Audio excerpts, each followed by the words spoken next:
to everyone, with all due respect, Father Robert, you mentioned Attorney Michael Boa. He's part of the defense. And I would like to give the recognition to the real part of the prosecution team, Attorney Marv Fua.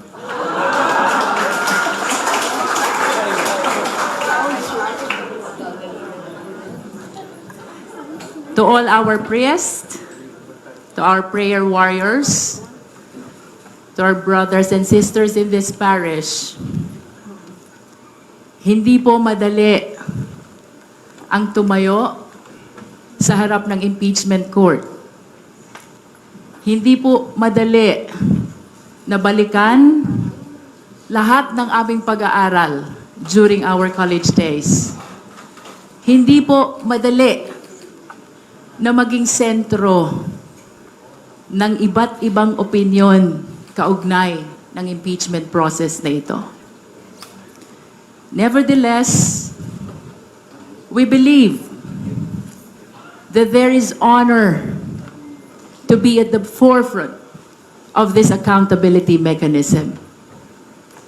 There is glory in defending the interests of the Filipino people.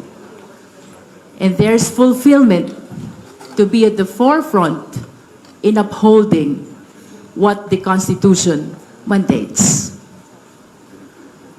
We acknowledge our limitation.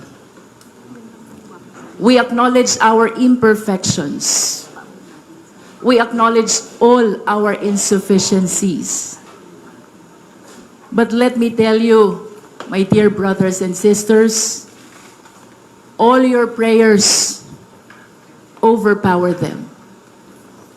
All your support overpower them. Ultimately, everybody's love for the Philippine nation overpower kung anuman ang kulang sa mga prosecutors. And that is why we would like to thank and request, let us pray harder. Let us pray hardest. Not only for the House prosecutors, not only for the private prosecutors. Tama yung dasal ng ating mga minamahal na kaparian. Let us pray even for the defense team. Let us pray even for the senator judges.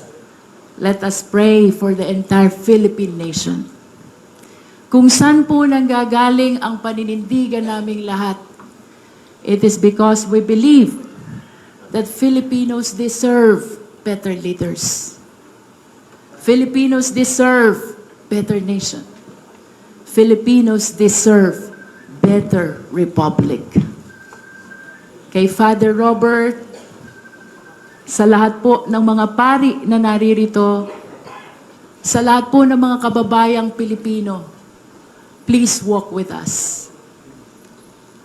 Please join us.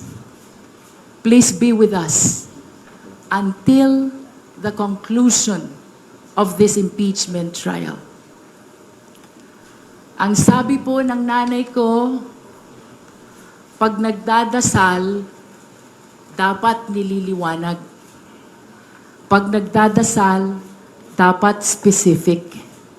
Pag nagdadasal, dapat nilalakasan. Join us as we pray for the conviction of the respondent in this impeachment trial.